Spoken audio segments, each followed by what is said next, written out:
እጃችሁ ላይ ያለውን ገንዘብ ዶሮ እርባታ ላይ ኢንቨስት ከማድረጋችሁ በፊት ወይም ደግሞ ወጪ ከማድረጋችሁ በፊት አሁን የምጠቅስላችሁን ስለ ዶሮዎች 3 ነገሮችን ማወቅ አስፈላጊ ነው። ታዲያ ከመጀመሪያው ስንጀምር ዶሮ እርባታን በ3 እንከፍላቸዋለን። እነዚህም ደግሞ እንቁላል የሚጥሉ ዶሮዎች አሉ። በእንቁላል ጣይነታቸው ደረጃ 1 የሚባሉ ዶሮዎች አሉ። ሁለተኛ ደግሞ በስጋ ያዥነታቸው በአጭር ጊዜ ውስጥ ደልበው ለስጋ ዶሮዎች ወይም ደግሞ ለእርድ የምናከናውናቸው የዶሮዎች ዝርያ አለ። ሶስተኛ ግን እነዚህ ሁለቱንም በጥምር የያዙ ደግሞ ለእንቁላልም ለስጋም ሊሆኑ የሚችሉ የዶሮዎች ዝርያ አለ። ስለዚህ አንድ ዶሮ አርቢ ወደ ዶሮ እርባታ ስራ ከመግባቱ በፊት አካባቢ ምን ይፈልጋል፣ አካባቢ ላይ ያለው ፍላጎት ምርት ምንድን ነው የሚለው ማወቅ አስፈላጊ ነው። ስለዚህ ብዙዎቻችን እንግዲህ የሆነ አካል ወይም ደግሞ የሆነ ሰው የእንቁላል ጣይ ዶሮዎችን ጎረቤታችሁ አስገብቶ ስላያችሁ ወይ አካባቢያችሁ ላይ የእንቁላል የሚጥሉ ዶሮዎች ስለበዙ ብዙዎቻችን በተመሳይ ያየነውን ደግመን እንሰራለን። ነገር ግን ተወዳዳሪዎቻችን እነማን ናቸው የሚለው ማወቅ አስፈላጊ ነው። እውነትም ያ የሚመረተው ምርት ወይም ደግሞ እናንተ ልታመርቱት ያሰባችሁት ምርት ተፈላጊ ነው ወይ? ብዙ ተወዳዳሪ የለውም ወይ? ከዚህ በተጨማሪ ደግሞ የዋጋ የመጨመር የመቀነሱ ሂደት እንዴት ነው? እነዚህ መታየት መቻል አለባቸው። ስለዚህ ዛሬ የምንነጋገረው እንቁላል ጣይ ዶሮዎች ለእንቁላል ጣይ ዶሮዎችን መስራት የሚፈልግ ሰው ምን ጉዳዮችን ማሟላት አለበት? የስጋ ዶሮዎችስ መስራት የሚፈልግ ዶሮ አርቢ ምን ቻሌንጆችን መጋፈጥ አለበት ወይም ደግሞ ምን ማነቆች አሉበት የሚለው ነግራችኋለሁኝ። እንዲሁም ደግሞ ዱዋል ፐርፐዝ የምንላቸው ደግሞ ጥምር ጥቅም ያላቸው ደግሞ ለየትኛው አካባቢ የተሻለ ጥቅም ይሰጣሉ የሚለውን እንመለከታለን ማለት ነው። ስለዚህ 3ቱንም በደንብ እንመለከታቸዋለን። የመጀመሪያ ታዲያ የምንጀምረው የእንቁላል ጣይ ዶሮዎችን ከእንቁላል ጣይ ዶሮዎች የምናገኛቸው ጥቅሞችና ስራውስ ምን ያክል ጊዜ ይቆያል የሚለውን እንመለከታለን። እንግዲህ ወደ እንቁላል ጣይ ስራዎች ላይ ከመግባታችሁ በፊት የምትገዟቸውን ዶሮዎች መመልከት አስፈላጊ ነው። ለእንቁላል ጣይ የምንጠቅሳቸው ዝርያዎች እንግዲህ በሀገራችን እንዲሁም ደግሞ በዓለም አቀፍ ደረጃ 2ኛና 3ኛ ደረጃ ላይ የሚቀመጡት ወይም በተፈላጊነታቸው ፐርፎርም በሚያደርጉት ጠቅላላ ኳሊቲያቸውን በተመለከተ ደግሞ 2ኛና 3ኛ የሚቀመጡት የኢሳ ብራውን ዝርያ የሆኑት የቦቫንስና የሎማንስ ዝርያዎች ናቸው። ስለዚህ እነዚህ በዓለም አቀፍም ደረጃ በሀገራችን ደግሞ 1ና 2 ተብሎ የሚጠቀሱ ዝርያዎች ናቸው። እነዚህን ዝርያዎች ማስገባት ከነዚህ ዝርያዎች እንግዲህ ልታገኙ የምትችሉት ጥቅም እንቁላል ምርት ብቻ ነው። የስጋ ምርት ከነዚህ ዶሮዎች የሚጠበቅ አይደለም። ዶሮቻችሁ ከፍተኛ የሚባለው እስከ 1920 ግራም ነው ወይም ደግሞ እስከ 1.9 ኪሎ የሚመዝኑ ናቸው። ማክሲመም ሄቪ ብሪድ የምንላቸው ናቸው። እነዚህ እንደውም ከባድ ዝርያዎች ናቸው። ከዚህም ያነሱም አሉ። እስከ 1.6 እንደነ ዋይት ቦቫንስ ዴካል በምንላቸው ዶሮዎች ከዚህም የሰውነት ክብደታቸው ያነሰ ነው።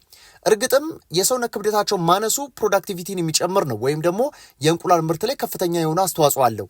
እንዲሁም ደግሞ ሄቪየር ብሪድ ወይም ደግሞ ይሄ የሰውነት ግዝፈታቸው በጨመረ ቁጥር ደግሞ የሚጣለው የእንቁላል ኤግዌቱ በጣም እንዲጨምር ያደርጋል። ከዚህ በተጨማሪ ግን የተወሰነ ደግሞ ብዙ መኖ ከመመገብ ጋር ተጽዕኖ ይኖረዋል። እንዲሁም ደግሞ ቶሎ የማቆምም ወይም ደግሞ የእንቁላል ምርት ጋር የማቆምም አይነት ተጽዕኖ ይኖረዋል ማለት ነው። ስለዚህ አሁን እኛ በሀገራችን ላይ የምንጠቀምባቸው ዝርያዎች ከባድ ዝርያ ይባላሉ። ከሌሎቹ አንጻር ከነ ዴካልቦቹ ከነ ዋይት ቦቫንስ አንጻር ስንመለከታቸው ገዘፍ ያሉ ዶሮች ናቸው። በመጠን ከፍተኛ የሆነ የመኖ ፍላጎት አላቸው። በመጠን ከፍተኛ የሆነ እንቁላል ክብደት ያለውን እንቁላል ይጥላሉ። ያም እስከ 60 ግራም የሚመዝን እንቁላልን ከ26ኛ ሳምንታቸው በኋላ የመጣል አቅም አላቸው። ስለዚህ ከዚህ ጋር ተያይዞ እንግዲህ ዶሮቻችን ለእንቁላልም ብቻ መርጠን የምናስገባቸው ዶሮች ናቸው። በአጠቃላይ ግን እንደነዚህ አይነት ዶሮዎችን መርጠን ወደ እርባታ ካስገባንባቸው ወይም ደግሞ ጠቅላላ እድሜያቸውን ስንመለከት ከ8 እስከ 10 ዓመት በህይወት መቆየት ይችላሉ እነዚህ ዶሮዎች። አሊያም ደግሞ ዶሮቻችሁ እንቁላል ምርት ላይ እስከ ዓመት ከ8 ወር መጣል ከጀመሩበት አንድ ብላችሁ ቆጥራችሁ ዓመት ከ8 ወር ድረስ ከነዚህ ዶሮዎች እንቁላልን መልቀም ይቻላል። ታዲያ ዓመት ከ8 ወር ሙሉ አዋጭ ነው ማለት ደግሞ አይደለም። ዓመት ከ8 ወር ሙሉ በሙሉ ትርፍን እያገኛችሁ ትቆያላችሁ ማለት ሳይሆን በአጠቃላይ ከዶሮዎቻችሁ ከፍተኛ የሚባል ትርፍና ያወጣችሁትን ወጪ ደግሞ መመለስ የምትችሉት የዶሮዎቻችሁ እድሜ መጣል ከጀመሩበት ከአንድ ብላችሁ ቆጥራችሁ ለተከታታይ ከ8 እስከ 10 ወራት በወጣትነት ዘመናቸው በመጀመሪያው ሌይንግ ሳይክላቸው ወይም ደግሞ በፌዝ 1 ሌየር 1 በምንለው እድሜ ላይ ማግኘት ትችላላችሁ። ይሄ ለ10 ወራት የወጣትነት ዘመናቸው ይቀጥላል። አንድ ዶሮ አርቢ እንግዲህ ጎበዝ ነው ሊባልም የሚችለው ወይም ደግሞ ስራውን በትክክል አውቆታል፣ ገብቶት እየሰራው ነው፣ ስራው ገብቶታል የሚባለው የወጣትነት ዘመናቸው ያለምንም ችግር ሲያሳልፍ ብቻ ነው። ፒክ ፕሮዳክሽን እንለዋለን ወይም ደግሞ ፒክ ሲዝን ይባላል። ስለዚህ ዶሮቻችሁ ከፍተኛ የእንቁላል ምርት የሚጥሉበት ጊዜ ስለሆነ አርቢው በዚህ ጊዜ ላይ በደንብ ሊጠቀምበት ይገባል ማለት ነው። ስለዚህ ዶሮቻችሁ አጠቃላይ መኖር የሚችሉትን አይተናል። መጣል የሚችሉበትን ፌዝ አይተናል። እንዲሁም ደግሞ በጣም ደግሞ በእንቁላል ምርታቸው ከፍተኛ ጣሪያ የሚነካበትም ጊዜ አይተናል ማለት ነው። ስለዚህ የእንቁላል ጣይ ዶሮቻችሁ በዚህ መልኩ ማየት አስፈላጊ ነው። በአጠቃላይ ታዲያ አሁን ስላነሳውላችሁ ዝርያዎች 2 ዝርያዎችን ጠቅሰን ነበረ። ስለነዚህ ዝርያዎች ታዲያ ማወቅ ያሉባችሁ ጉዳዮች በአመት ውስጥ በሀገራችን ላይ እስከ 298 እንቁላል በአቬሬጅ እንደየዶሮ አርቢ ቢለያይም ደካማ ዶሮ አርቢ ይኖራል፣ ጎበዝና ታታሪ የሚባል ስራው ገብቶት ሊሰራው የሚችል ዶሮ አርቢ ይኖራል። በአመት እንግዲህ እስከ 298 እንቁላል ከነዚህ ዶሮዎች ትሰበስባላችሁ። በአጠቃላይ ከአመት ውስጥ ማለት ነው። በአመት ውስጥ 360 ምናምን ቀናቶች አሉ። ከነዚህ ቀናቶች እንግዲህ 298ቱን እንዲሁም ደግሞ ከፍተኛው 320 እንቁላሎችን ከዶሮቻችሁ ትሰበስባላችሁ ማለት ነው። ስለዚህ ከዚህ ጋር ተያይዞ እንቁላል ጣይ ዶሮችን መስራት ለምትፈልጉ ካላችሁ በቀጣይነት ገንዘብ ልታገኙበት የምትችሉት የማይቋረጥ የሆነ ሽያጭ ያለበት የማይቋረጥ የሆነ ትርፍ ያለበት አይነት ስራ ነው። ይሄ ማለት ትርፍ ያለበት እንዳያሰራራችሁ ነው። ሽያጭ ስታከናውኑ ዞሮ ትርፍ አላችሁ፣ ወጫችሁን አቀናንሳችሁ የምታገኙት ማለት ነው። ስለዚህ ከዚህ ጋር ተያይዞ እንቁላል ጣይ ዶሮችን መስራት የሚፈልግ ዶሮ አርቢ ካለ ማወቅ የሚኖርበት ነገር ምንድነው? የረጅም ጊዜ የስራ እቅድ እንደሆነም አንደኛ ማወቅ ይኖርበታል። ሁለተኛ ጥንቃቄ መደረግ ያለበት እርባታው ከመጀመሩ በፊት ዕውቀትም ሊኖራችሁ ይገባል። ዕውቀት ከሌላችሁ ፈጽሞ ስለምትሰሩት ስራ ሰዎችንም ለማዘዝ ይሁን ራሳችሁም አውቃችሁት ለመስራትም ይሁን ስራው ስኬታማ ነው የሚባለው አንድ ሰው በየትኛውም ዘርፍ ላይ ስራውን ሲያቅ ብቻ ነው። ሰዎችን ማዘዝ የሚችለው ሰዎችን መምራት የሚችለው ራሱ ዕውቀት ሲኖረው ብቻ ነው። ቦቫንስ የሚባለው ዝርያ ሎማንስ የሚባለው ዝርያ አመጋገቡን፣ አጠጣጡን፣ ጠቅላላ አያያዙን ጨምሮ ማወቅ ሲችል ነው። መቼ ላይ ምን ይሰራል የሚለውን ማወቅ ሲችል ነው። ስለዚህ ለዚህ ደግሞ ዕውቀት ያስፈልገዋል። በዋነኝነት ስልጠና ብትወስዱ፣ አካባቢያችሁ ላይ ያለ ስልጠና ካለ ብትወስዱ፣ ቅርባችሁ የሚገኝ የስልጠና ተቋም ቢኖርና እዛ ሄዳችሁ በተወሰነ መልኩ ደግሞ በተግባር የተደገፈ ቢሆን እዚህ ጋር በስም ያነሳናቸውን በተግባር ነክታችሁ ዳሳችሁ ማወቅ ብትችሉ ማየት ብትችሉ ደግሞ እጅግ የሚመረጥ ነበረ። ስለዚህ ይሄ የእንቁላል ጣይ ዶሮዎች ስራ ነው። ሌላው እንግዲህ ወደ ስጋ ዶሮዎች ደግሞ ልምጣላችሁ። የስጋ ዶሮዎችን ስራ በተመለከተ አጫጭር ስራ ነው። አጫጭር የሚባለው ምንድነው? የስጋ ዶሮዎች እንግዲህ በተፈጥሯቸውም የ45 ቀን እድሜ ያላቸው ዶሮዎች ናቸው። በ45 ቀን ውስጥ እንግዲህ ለስጋ የሚበቁ ናቸው። ወይም ደግሞ ለሬስቶራንቶች፣ ለእንስሳት ተዋጽኦ ቤቶች፣ ለወጥ ቤቶች፣ እነዚህ አይነት ቦታዎች ለሱፐር ማርኬቶች ጭምር የምታቀርቧቸው አይነት ዶሮዎች ናቸው። ታርደው ታሽገው የሚሸጡ ዶሮዎች ናቸው። እነዚህ ዝርያዎች እንግዲህ የኮብና የሮዝ ዝርያዎች ብለን እንከፍላቸዋለን። ሁለቱም ዝርያዎች እንግዲህ በ45 ቀን ለስጋ ምርት የሚደርሱ ዶሮዎች ናቸው።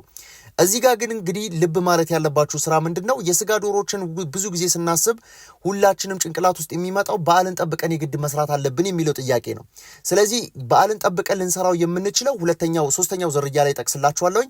ይሄ በዓልን ጠብቀን ልንሰራው ከማንችላቸው አመቱን ሙሉ መሰራት ከሚችሉ አመቱን ሙሉ እርድ ማከናወን በምትችሉበት ሰዓት መሰራት የሚችሉ ናቸው ማለት ነው። አመቱን ሙሉ ፈላጊ ያላቸው ዝርያዎች ናቸው ማለት ነው። ስለዚህ ከዚህ ጋር ተያይዞ በ45 ቀን ውስጥ ዶሮቻችሁን ለእርድ የምታከናውኑበት ነው። እንግዲህ እዚህ ጋር ሰፊውን ድርሻ ይወስዳል ብዬ የማስበው የመጀመሪያ የስጋ ዋጋ ተመን ላይ ጎበዝ መሆን ይኖርባችኋል። ሁለተኛ የዶሮቻችሁን የክብደት መጨመርን እጥፍ ድርቡን ወይም ደግሞ ዶሮቻችሁ በአጭር ጊዜ ውስጥ በከፍተኛ ሁኔታ የሰውነት ክብደታቸው ጨምሮ ለገበያ እንዲቀርቡ ማድረግም ቻሌንጅ የሚያደርጋችሁና ዕውቀትን ሊጠይቅ የሚችል ስራ ነው። ሶስተኛ እንግዲህ የዶሮዎችን ሞት መቀነስ ነው። እነዚህ የ45 ቀን የስጋ ዶሮዎች የምንላቸው በአጭር ጊዜ ውስጥ ለስጋ ምርት እንደመድረሳቸው መጠን በተጓዳኝም ደግሞ ፈጥነው ከማደጋቸው ጋር ተያይዞ ሊመጡ የሚችሉ የተለያዩ በሽታዎች አሉ። ስለዚህ እንደነ ለምሳሌ ሌግ ዲስኦርደር ሊሆን ይችላል፣ አሳይተስ ሊሆን ይችላል፣ ፍሊፕ ኦቨር ሊሆን ይችላል፣ ኤስዲኤስ ሊሆን ይችላል። እነዚህ አይነት በሽታዎች እንግዲህ ከድንገተኛ ሞት ጋር ተያይዞ ሊመጡ የሚችሉ ናቸው። እነዚህን እንግዲህ መቆጣጠር ኮንትሮል ልታደርጓቸው ይገባል። መምጫ ጊዜያቸው መቼ ነው? እንዴት ነው ትሪት ልናረጋቸው የምንችለው? ሞርታሊቲ ሬቱን እንዴት ነው መቀነስ የምንችለው? ቶሎ ወደ ገበያ ማቅረባችን እንዴት ነው የሚለውን የስጋ ዶሮዎች ላይ ወሳኝ የሚባለው የስራ ጊዜ ነው። ዶሮ አርቢው እንግዲህ ጫጩቶችን ማሳደግ የሚችል ሊሆን ይገባል። የስጋ ዶሮዎች ላይ መስራት የሚፈልግ ሰው ጫጩቶችን የምትጀምሩት ከጫጩት እርባታ ስለሆነ ጫጩቶችን ማሳደግ የሚችል ሊሆን ይገባል። እንዲሁም ደግሞ የስጋ ዶሮዎች ላይ በተወሰነ መልኩ ሊያግዘው የሚችል ሰው አጋዥ ሰው ቢኖረው ደግሞ በጣም መልካም ነው። ስለዚህ የስጋ ዶሮዎችን በተመሳሳይ ወቅትን ሊጠብቅ የማይችል ስራ ነው። እርድን እያከናወናችሁ አመቱን ሙሉ መስራት የምትችሉ ስራ ነው። የስጋ ዋጋ ፍላክቹዌት እንደሚያደርግ ግን ማወቅ አስፈላጊ ነው። መጨመር መቀነሱ በጣም የሚጠቀስ ነው የሚሆነው ማለት ነው።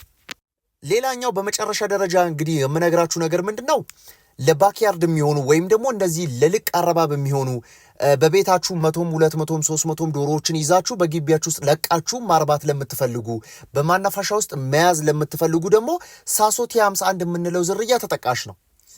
የሳሶቴ 51 የምንላቸው ዝርያዎች እንግዲህ ለባክያርድ ተብሎ የተዘጋጁ ብሪዶች ናቸው። እንግዲህ የጀርመን ዝርያዎች ናቸው። እነዚህ ዝርያዎች ከውጭ የሚመጡ ዝርያዎች ናቸው። በተለምዶ ሀገራችን ላይ የወላይታ ዶሮ ብለን እንጠቅሳቸዋለን። እንዲሁም ደግሞ የሀበሻ ድቅል ብለን እንጠቅሳቸዋለን። እነዚህን ዶሮዎች እንግዲህ መስራት የሚቻለው በሁለት አይነት መንገድ ነው። ዶሮቻችሁን ለእንቁላል ጣይ መያዝ ይቻላል። እነዚህ ሳሶቴ 51 የምንላቸው ለእንቁላል ለስጋ ዶሮችን መያዝ ይቻላል። አዋጭና ጥሩ ቢዝነስ መስራት የምችሉ ጥሩ ፕሮፊትም ያለው ዘርፍ የትኛው ነው? የስጋ ዶሮዎችን በቁም ለበዓል ጠብቃችሁ የምትሰሩ ሲሆን ብቻ ነው። ለእንቁላል ጣይ እነዚህ ዶሮዎች ከፍተኛ የመኖ አጠቃቀም አላቸው። ዝቅተኛ የእንቁላል ምርት መጠን አላቸው። አመታዊ ስንመለከተው ማለት ነው። ቅድም እስከ 320 ማክሲመም ብለን ያነሳ ነው። ማክሲመም ከ230 እስከ 250 እንቁላል በአመት አንድ ሳሶ ዶሮ ልትጥል ትችላለች። ዘግይቶ የመጀመርን ባህሪ ያላቸው እስከ 7 ወር ድረስ የመዘግየት ባህሪ ያላቸው እንቁላል ምርት ወይም ደግሞ ይሄ ፕሪሌ ኤጅ መድረሳቸው ወይም ደግሞ የሴክሹዋል ማቹሪቲ ኤጅ ላይ ፖይንት ኦፍ ላይ ደረጃ ላይ ለመድረሳቸው ይዘገያሉ። ከማን አንጻር? ከነ ቦቫንሶች ከነ ሎማንሶች ለነዚህ ለኮሜርሻል ኤግሌር ከምንላቸው ዝርያዎች ጋር ተያይዞ ስንመለከታቸው ዘግይቶ ወደ ምርት የመግባት አይነት ባህሪ ስላላቸው ከዚህ ጋር ተያይዞ እንግዲህ ወጪ እንዲበዛባችሁ ከሚያደርጉ ነገሮች ውስጥ ናቸው። ሌሎቹ ግን ጥሩነታቸው እነዚህ ዶሮዎች ያልተመጣጠነ መኖ ቢኖር፣ ቫክሲኔሽን ስኬጁል ባይኖራችሁ፣ አጠቃላይ ቫክሲኔሽን ስርዓት ባይኖራችሁ፣ ክትባት ባይከተቡ እነዚህ ዶሮዎች ከዚህ በተጨማሪ ደግሞ የቫይታሚን ሰፕሊመንት ባይኖራቸው ዶሮዎቻችሁ የበሽታ የመከላከል አቅማቸውና ፕሮዳክቲቪቲያቸውን ለማስቀጠል ክሮስ ብሪድ የተደረጉ ናቸው ወይም ደግሞ የተዳቀሉ ናቸው ማለት ነው። ስለዚህ ይሄ ለአካባቢው ከራቅ ላለ አካባቢ ላይ ወይም ደግሞ እነዚህ ከቬተርናሪ ጉዳዮች ጋር ችግር የሚኖርባቸው ከሆነ ወይም ደግሞ የእንስሳት ክሊኒኮችን፣ ክትባቶችን፣ ቫይታሚኖችን፣ መድኃኒቶችን ማግኘት ለማትችሉባቸው አካባቢዎች ላይ ሊመረጥ የሚችሉ ዝርያዎች ናቸው። እንዲሁም ደግሞ በኮሜርሻል በሆነ መንገድ ደግሞ ብሮይለርስ አርጋችሁ ደግሞ በ90 ቀን ደግሞ እንዲደርሱላችሁ አርጋችሁ በዓልን ጠብቃችሁ በቁም የምንሰሩትም ስራ ይሆናል ማለት ነው። ስለዚህ ዛሬ እንግዲህ ልገልጽላችሁ የፈለግኩት ጉዳይ ምንድን ነው? ዶሮ እርባታ ላይ ከመግባታችን በፊት የትኛው ለኔ ይመቸኛል፣ ለአካባቢስ ተፈላጊነቱ ጭማሪ ያለው የትኛው ነው፣ የስጋ ነው የእንቁላል የሚለው ለየታችሁ እንድታቁት ነው። ለስጋ 2 አይተና ለእንቁላል 3 ዝርያዎችን ተመልክተናል ማለት ነው። ስለዚህ በአጠቃላይ ለአካባቢ የትኛው የተሻለ ነው የሚለውን እንድትመርጡ ለማስቻል ያክል ነው። እንግዲህ ዛሬ ጥሩ መረጃ እንዳገኛችሁበት ተስፋ አደርጋለሁኝ። ላይክ በማድረግ እንግዲህ ድጋፋችሁን አሳዩኝ። ሀሳብ አስተያየቶቻችሁን ኮመንት ላይ ጻፉልኝ። ሰላም።